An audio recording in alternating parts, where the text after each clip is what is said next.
Welcome to Ask Maureen, where we cover historical image analysis, genealogy, and how to work with your family photo collection. I'm Maureen Taylor, the photo detective, and I'll try to answer your questions.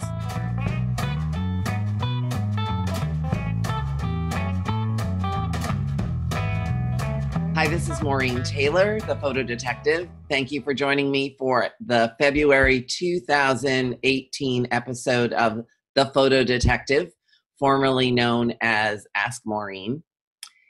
If you miss this recording, you can watch it on my Facebook page. If you're on my newsletter, you'll get a newsletter that tells you how you can access the link.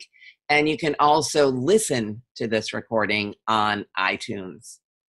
So, Julianna, my guest for today is Julianna Szucs, who's with Ancestry.com, and she is going to fill us in on some amazing search techniques. And we're going to do this live on the video using my Ancestry.com account. And we're going to hope everything goes fine. Right, Julie? Sounds good. You never know with these kinds of things. All right. So, Julie, while I'm getting the screen booted, you want to tell people what you do for Ancestry.com? Well, I work on the research team, so I get to do family history all day, which I love. But I also teach a lot of classes on how to use Ancestry. I'll be teaching at Roots Tech coming up in the next few weeks. But there's a lot to the site, and there are a lot of different ways you can approach a search.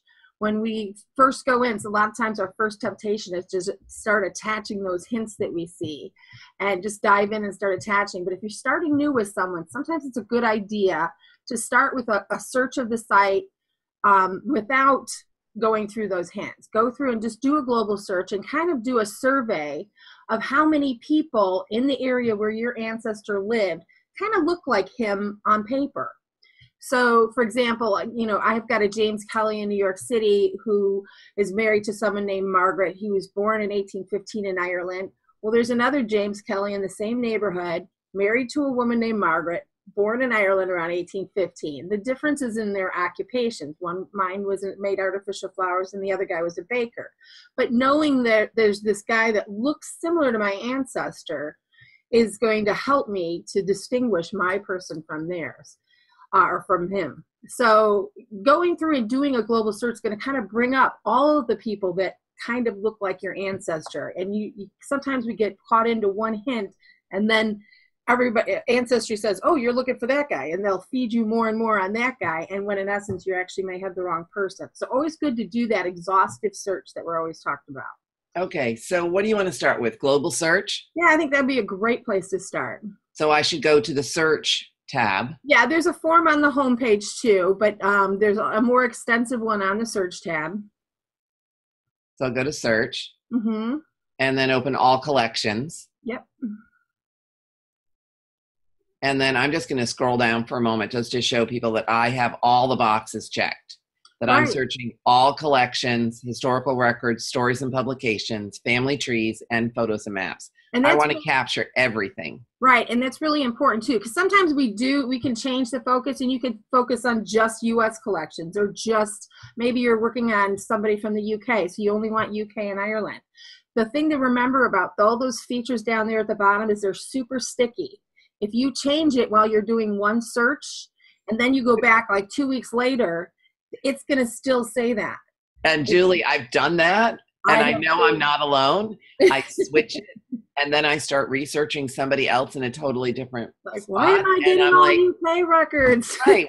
Why am I only getting UK records? And then I realized that I haven't unchecked or checked all the boxes and changed it. Right. So with a global search, who are we going to look for? We can let's look for my great-grandfather, Raymond Dyer. D-Y-E-R. And he lived in Brooklyn. There we go. And his birth year was 1870. Okay. Now, should I check any of these exact boxes? You could, but let's just go with a broad search at first. I want to show you how powerful this can be. Okay. Are we ready? I'm going to hit the search button. All right. So we came up with, on the left-hand part of the screen, it shows you your search filters. It also shows me all of the category matches. Right. But we'll talk about those later. Yeah, but if you look down through these results now, yes, you can see this death index is for him. That is a census record for him. The find a grave is correct. There's 1930, 1870, 1880, 1910, 1905, 1875, 1900. These are all him. Even a voter list. 20, yep. 1892. So right. This global search with just those 3 pieces of information, and Dyer's a fairly common name, and he's in one of the largest cities in the country at that time.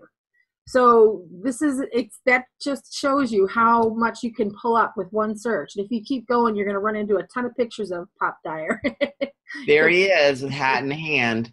Yeah. But then if you just scroll over one of these results, it gives you the option to view the details or view the image, but you can also preview a little bit of information just as a double check without having to open them and go back and close them and open them and all that. You can preview it. The other tip too is to always remember it's so easy especially when you're presented with this list of records, all these wonderful records, you just want to start clicking and attaching. But always make sure you go through and look at those individual images, because a lot of times there are details that are in those images that are not going to come up in that index and that you're not attaching to that tree. That's absolutely. Yeah, you want to go through and look at it. I usually keep a pad of paper open, and I'll go through and take notes and write down the different things that I'm noticing. Then when I attach it to my tree, I'll open up that event that appears in the little timeline that we have, and I'll open it up and add those notes into it. So now that timeline is much more helpful to me. Show me that timeline. Where's that timeline? Well, you'd have to attach this to a person in a tree. If you want, I could open. Oh, I know the timeline. Hold on, I'll show a timeline. Yeah. So if I go to my tree, and yeah, my trees are not the fullest tree. I'm working on that this weekend. That's fine. So if I go to Joseph Mcduff and I look at his profile, right. So what I would do, the facts. Right, these facts, I would open up that facts where it says edit. Add. No, edit, right here on the corner. See where it says birth? Click on the birth one there. Oh, now, there it is. Edit. And now I would take those notes and I would put them in this description. So they'll all appear then in that timeline, and you've got more. It kind of refreshes your memory when you look at it. Oh, that's the census where the mother-in-law was living with them. Or maybe from a city directory what the address was for a pre-1880 census, like 1870, and say they were living at 117 Tillery this year. Plus, you can add your own source citations if you found the citation for this fact outside of Ancestry.com. Right, and you can upload the media too. If you've got, for example, a birth certificate for him, you could click on media and upload that image to the page or to your tree, and then you'd be able to cite it with it, and it would appear there in that description. Perfect. Okay, so let's go back to your search. So that's what the global search is great for grabbing that low-hanging fruit. But one thing you need to remember is there's a lot of records that just aren't going to surface. You see all those census records tend to gravitate to the top. A lot of the records that have a lot of detail that you can match to. But there are a ton of records on Ancestry that aren't going to rise to the top. So now you want to kind of look at that profile view and where are the gaps? What am I missing? If you're missing maybe one census, you would go through and you would add that one census to your, do a search for that census directly rather than going through this global search where you're wading through, we have like 20-some or 30-some thousand collections, individual collections. So instead of wading through all those, if you need one particular thing, it's good to go right to it. But there are also cases where you would want to search on the category level. For example, immigration. So we go to search. Yeah, immigration records are a really good example. And you could go to the search tab too, and all of the categories are listed over there on the right side, but we've listed the most popular ones on this drop down so you can get to them easily, like immigration. So I'm going to go to the drop down and click immigration and travel. Right, so this search form here, and you'll notice that the search form actually has arrival, departure fields. You can add them to a global search field, but again, you're wading through census records and other military, other things. if you know what you want, if you're looking for that immigration record, or perhaps you're looking for a naturalization record, it's better to get a little bit closer to the records. You're excluding all that other stuff that's going to kind of get in the way of your goal. You could search anything with immigration and travel: passenger lists, naturalization records, border crossings, passports. We've got a lot of books that, like the early passenger lists that have been published in books. Mm-hmm. A lot of these types of things are all on here. Crew lists. So let's do a search. This form would search all of them, but you could also, if you were just looking for a passenger list, go to the subcategory. For this, let's do go right to passenger list, and let's do a search for my paternal great-grandfather. His name, and this is a really good tip too, if you've got people from non-English speaking countries, yes, search for them in the language, their first name in the language from the country which they came. For example, my great-grandfather was Hungarian, so I'm going to search for Janos, Janos. Janos. And his last name was Szucs. Okay. And he came over, my grandfather had told me, he came in 1902. So we want to put 1902 in arrival. 1902 in the arrival year, and that's going to narrow it down. It was great that my grandfather remembered that piece of island. He had come in through Ellis Island. But I like to search on this level, and I learned this lesson from this very search. Because when he told me, he went through Ellis Island, I went right to the New York passenger list, and I found the record. Sure enough, I believe if you scroll down a teeny bit, that New York passenger list is him. 23? Yeah, he arrived in October 1902 on the Castle. Well, years later, I went and got his naturalization record. And it said he arrived in 1902 on the Castle, but it told me that he arrived in the port of Baltimore. So if you scroll down a little bit more, see that Baltimore passenger list? That's him too. And what I didn't realize is he had actually come over in July of that year prior to that other list. And the really cool thing about finding this record is he's coming over with his future brother-in-law. Oh, that's cool. So I was so grateful to have this other record that gives me another piece of the family story. So that's why I like to search on the higher level, because you're going to capture all the different ports. I have another great-grandfather who came in several times through New York, but he also came in through Philadelphia. So you'll see these, a lot of times these immigrants, especially at the turn of the century, they were going back and forth before they finally settled in the U.S. You see a lot of Italians listed multiple times, a lot of the Eastern Europeans, they were coming over, getting seasonal work, and then going back. In this case, my great-grandfather was recruiting people. There was a mining strike in 1902, and he worked in the coal mines. So he was going over with one of the owners from the mines and coming back with more people from his hometown. So, but you also mentioned to me, and I've done it myself, is like if you click on the one of the matches, you can also search, let's go to immigration and travel again. Say you absolutely know where your ancestor came in. So we're going to go to immigration and travel. And you thought he might be listed in the New York passenger list. Mm-hmm. If you weren't sure, you can search within just the collection of New York passenger lists. And if you're having a hard time finding someone, again, you're getting closer to the records. You're reading out a lot of those other ports. You're reading out the other immigration records by going right to a database. This is your most powerful search. I like to start broad and then go narrow. Exactly. That's a very good. And it depends on the surname. You may want to play around with it a little bit. But when you're searching that collection directly, you've got a goal in mind. You're going to answer a specific research question. You can really work the database when you're closer to it. And also keep in mind, all of these forms are formulated for what we've indexed on Ancestry. So in military records, you're going to see dates for military service. When you go in, if you go directly to a 1900 census, think about all the things we've indexed that you can now make a more powerful search. That's right. If you're looking for John Smith, one of the things that may stand out about John Smith is that father was born in Connecticut, mother was born in New York, he was born in Vermont. you've got these combinations of little details. So even if the name has been really messed up bad by an enumerator or by a transcription error, you can use just a first name or the details that you have and that we've indexed and help bring that record up to the top. Okay, let's explore the card catalog a little bit because it's something I use quite a bit. Card catalog is fantastic. So here I have the card catalog screen open, and there are blank fields for title and for keywords. Right. And a couple of things to know about the card catalog. The title field is going to search whatever you put in that title field has to be in the title that you see listed there on the side. So for example, if you knew Emigrant Savings Bank, you could put in emigrant because that's not a very common term, and that collection would come up. We're going to search that right now. I put that as in the title. And there you go, right at the top.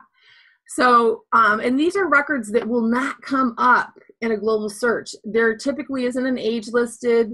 The location is just going to be New York. It does give an address in the actual record, but that's not indexed. So you're really just working with a name. So you may have to go through a lot of James Kelly's, but the great things about these records is they have what's called the test books, where this is how the immigrants identified themselves. They would give them personal pieces of information when they arrived in this country. What were the names of their closest family members? It might name mom and dad in the old country. The names of surviving children. Different pieces, when did they arrive? How did they arrive? The names of the ships, a lot of times you'll find. That can help you find an arrival record for them. Mm-hmm. So really great details, but you've got to search this collection directly. And there are tons of hidden gems like this. Another thing to know is that the keyword search, when you search the keyword search, that is going to search not just the title, but also the description. So if you put, say, Brooklyn in there. All right, I'm going to do that right now. I'm going to put Brooklyn in the keyword in the card catalog and search it.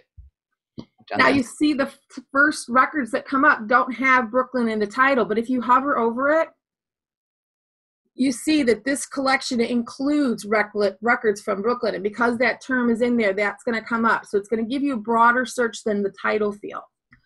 You can also use the filters on the side. Oh, the other nice thing about that too is when you hover over it, it'll also tell you the last date that the date it was published and the last time it was updated, because we're constantly updating these collections too. Good to know if you want to keep track of, or keep up with the new things that were added. You can also do a sort by the date added. Well, it's important to go back and search again. Just because you didn't find something in 2014, with an update, there may in fact be additional records that have been added in the 2 years since you searched the last time. Yep. That happens quite often. Quite a bit. I've had that happen myself. So in that top corner, you can see there's a little sort button. These are the most commonly used or the most popular collections that fit your criteria. You can also sort by the date added or date updated and see the most recent things come up to the top. Mm-hmm. Okay, and then filter by collection on the left. Yeah, if you were looking, say you wanted to see what birth, marriage, and death records are available for Chicago. So you could click on birth, marriage, and death. And then you would go down to USA. Filter. And Illinois. And then search. Filter by Illinois. Illinois. And you could even go down to the county level now. Oh, wait. It's not giving us counties. Sorry, you know what? I'm thinking of the other, the place pages, which we'll talk about in a second. We're going to talk about that next. Yeah. Plus, we're looking at Brooklyn, so county might not be in here. Oh, that's why. No wonder. Okay, here, get rid of that. Chicago. Yeah, you could type in Chicago. We probably should have cleared that. You should have gotten the county. There it is. By location. I knew it came up. I'm like, why isn't that coming up? I forgot we had. That's a good reminder that we always got to clear those forms out before we start new searches. It happens to all of us, Julie. Yeah, but you can see here are all the different records we have available for Cook County. All right. So now let's go to, I'm looking at your handout that we have available. So when you start listening to this, down in the comment fields on Facebook or in the newsletter, that's probably the easiest way. If you sign up for my newsletter on MaureenTaylor.com, there is a way for me to send you the link for the handout, which is quite handy. This is never leaving my desk ever again. I'm so glad we're going to go to place pages. So tell me what to do from this You want to page. just click on the search tab and search all collections again. Okay. Now, again, this is where we go to the category. You see all the categories listed over on the right and some of the subcategories. But down at the bottom corner, we have this map. And you can see we could explore different countries, what records are available for different countries. If you've been considering a world subscription, you may want to check and see, do we have what kind of records do we have for Poland or Hungary? Some countries we've got decent, Germany, we've got very strong Very coverage. good. A lot of countries we've got really strong, UK and Ireland, obviously, but some of them we just don't have enough. So you may want to hold off. If we don't have the records, they're going to help you, and just stick with that US for now. So what state do you want me to click? You can pick any state you want. Virginia's a good one. Let's do Virginia.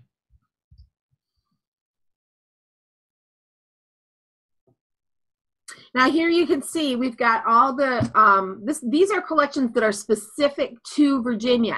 So you could go through and see, as opposed to with a card catalog, it's going to bring in collections a lot of times that are national in focus.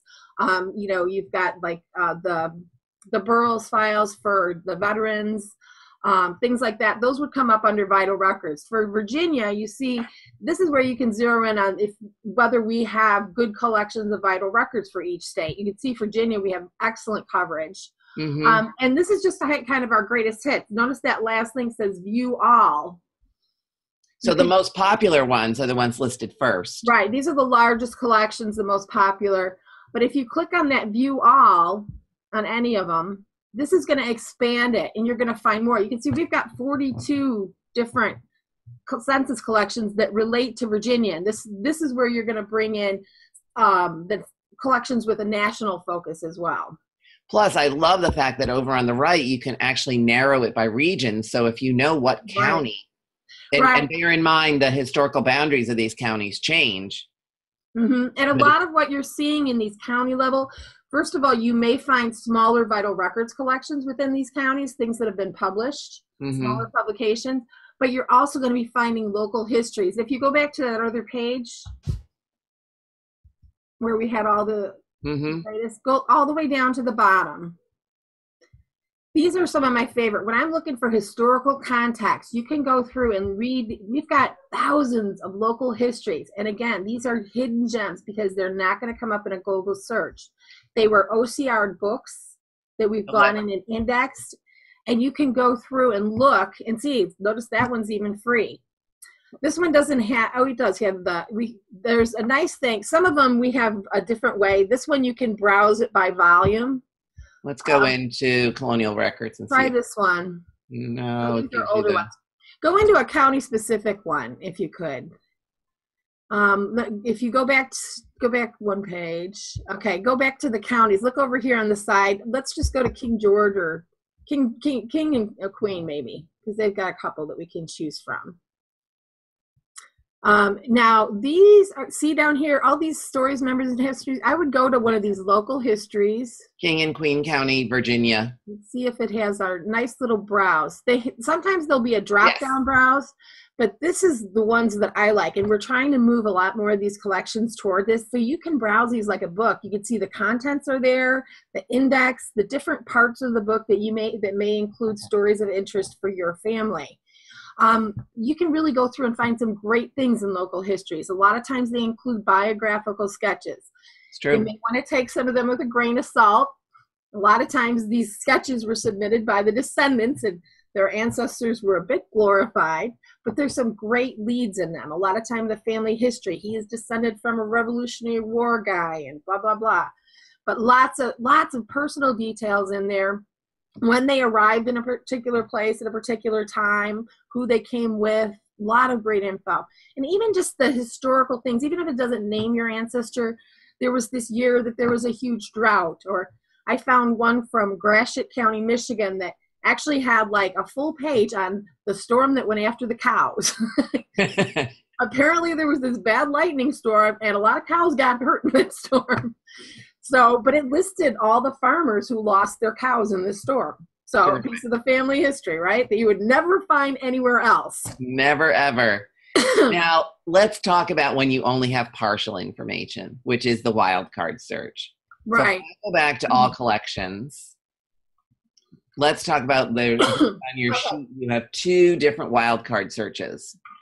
And I know I personally don't do enough with the wildcard searching, but I like to do more. So try, but first of all, a little overview, and this is all in the handout, so you don't have to feel like you need to memorize this. An asterisk is going to replace 0 or more characters, and a question mark will replace 1 character, but the character has to be there. So you can use both of these or a combination of these as long as you've got 3 non-wild characters in there. You can't just do all wild cards because that would just be crazy.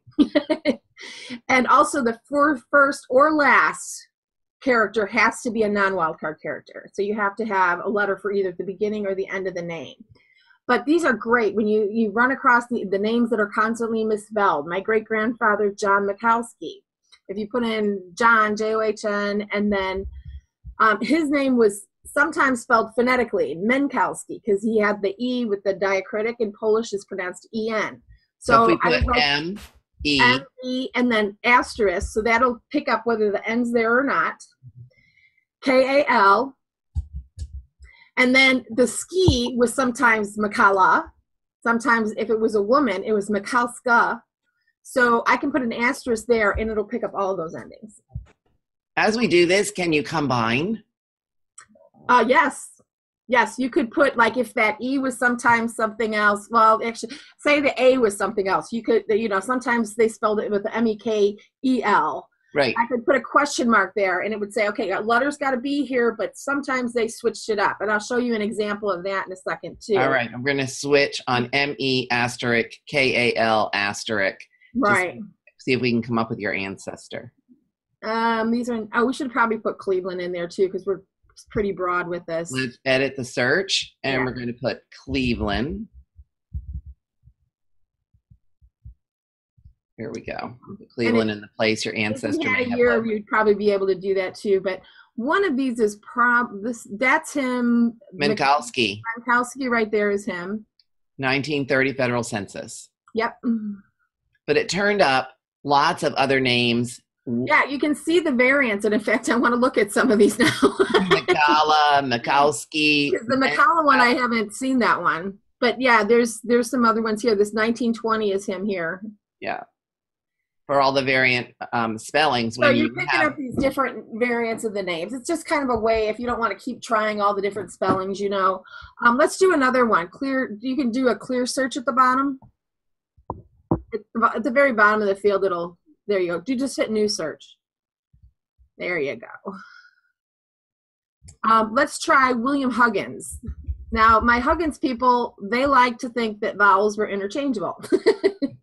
So their name was Higgins, sometimes with an A at the end, sometimes with an I at the end. I've seen it with Higgins or Huggins, I or the U at the beginning. So what I do for them is I put in H question mark, GG, or sometimes I can put an asterisk there if they're only spelling it with the one G sometimes. And then that'll pick up whether there's one G there or 2. And then NS, and they were in Brooklyn. That's an odd little last name search with all those funny characters in there. I know. But somehow it usually works. And there you go. See, there's William with the I.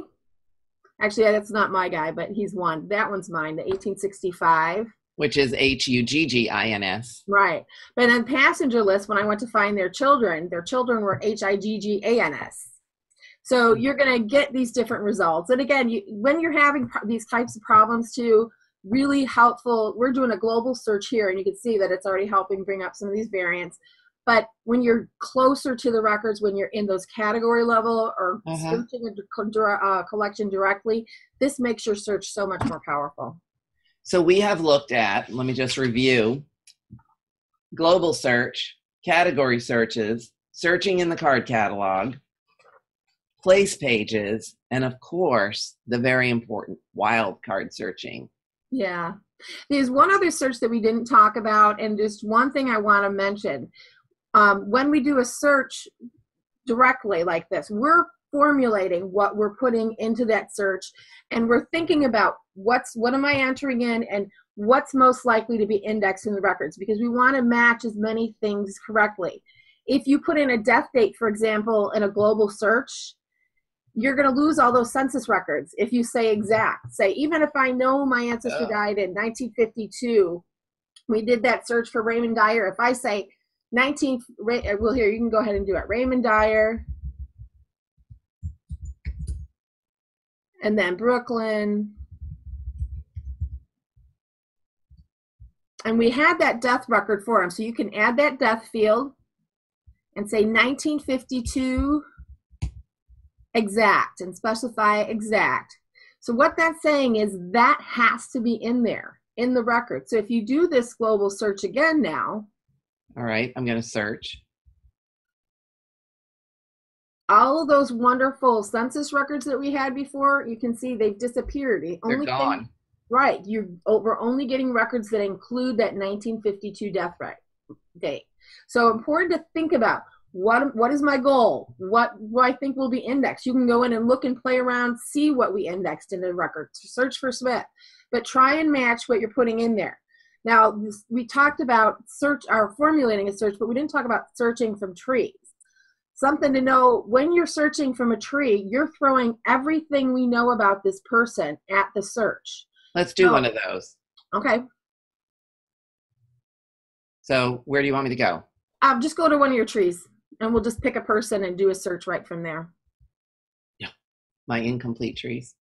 That's fun. We're like the carpenter whose kid who has no shoes, right? I have everything in paper. That's how I am too. We've got that cabinet behind me has got binders full of stuff. Exactly, but Some of it's made it online. My mom and I are chipping away at it, but I'm chipping away this weekend. All right, so we wanted somebody that's got a date, though. You want to probably pick someone that's got like a birth date and some. Here we go. There you go. The other Joseph. There you go. The other Joseph. Come on, Joseph. What are you going to do first? So go to his profile, or you could just do a quick search from there. I don't know, force a habit. I always go to the profile. And then up in the top corner there, hit search. I'm pointing to it like you could see what I'm pointing to. Okay. All right. Oh, and then it says, here's all the matches. And it actually, as we did in that last one with Raymond, because I have the information in the tree for a birth year and a marriage year and a death year, it's narrowing the searches. Yeah, it's what it's doing is it's because we didn't specify exact, and it does a broad search for this. It's bringing all these pieces of information, but it's not going to rule out things that don't have a death. It's only when you click that exact that it has to be there and exactly what you put in. You're saying match this exactly. But here, what we're doing too, though, if you go up and click on the edit search. Oh, this is nice too. The records that you already have in your tree, it's going to smart filter those. So you don't have to say, oh, I already saw that 1910, or I already have that. It tells you what you have. So that's helpful. But when you click on that edit search box, this is all the stuff we're putting in there, all these different locations. Yep. And if you scroll down, look, all the different people that might be listed with them in records too. So parents, spouse, children, siblings. If there were siblings in there, they would be all listed, all their children. But when you think about it, when these records are created, the records you're looking for, were all these people in there? So what you may want to do is think about, okay, I want to look for records of him when he was a child. So you may pick the residences for where he lived when he was a child and limit it to those, and then get rid of some of the people. If you click those little X's at the end, you can just take those out of your search. So if you wanted to look for him when he was a child, you would take out his spouse's names, because these are things that can kind of muddle your search. I would take out the spouse. Right. So this is where again, it's really good to have kind of a goal, even though we can, this is going to throw a lot of stuff. And it's always great to look at these, because I found some really unexpected records in here. I found my great grandfather he met his wife in Pennsylvania, had their first child in Pennsylvania in 1904. My grandma was born in Cleveland in 1906, another aunt later in 1912. I got a hint for a marriage record for them from 1915. Talk about rocking the family tree. Right. But I think what happened was this was a few years before she died, and they may have been trying to get insurance. She had cancer. And so they probably were married somewhere out east in a church or something, may have lost the record. They needed to make an official record to show that they were married. So they went to the city hall and, made it official. Or maybe they weren't married before that. Who knows? Maybe I don't know, but I'm going to be filling in information all this coming weekend. I have pictures of some of these people, and this whole tree is going to get fleshed out. We go out. I go out once a week to my mom's, and we've been going through her files and trying to pull things and get things in there and update information. It's a never ending for all of us, right? Right, for all of us. But it's so to me, it's so much more powerful now to have these online trees filled out, because it's so easy to share when we meet these cousins through DNA and we meet them through other online trees and things like that. It's so easy for us to compare the information and show them the stories, what we found, and hopefully see what they found. Exactly. Well, Julie, thank you so much for joining me. This is Julianna Szucs of Ancestry.com. This is the Photo Detective Podcast.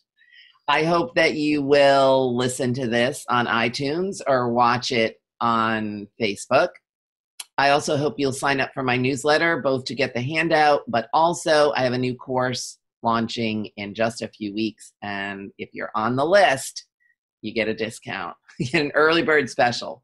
So thank you very much, Julie. And we'll talk to you again some other time, I hope. Yes, anytime.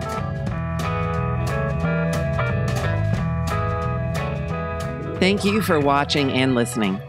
You can submit your questions for future episodes using the Ask Maureen button on MaureenTaylor.com or through any of my social media contacts. You can find me on Twitter and Instagram as The Photo Detective, and on Facebook at Maureen Photo Detective.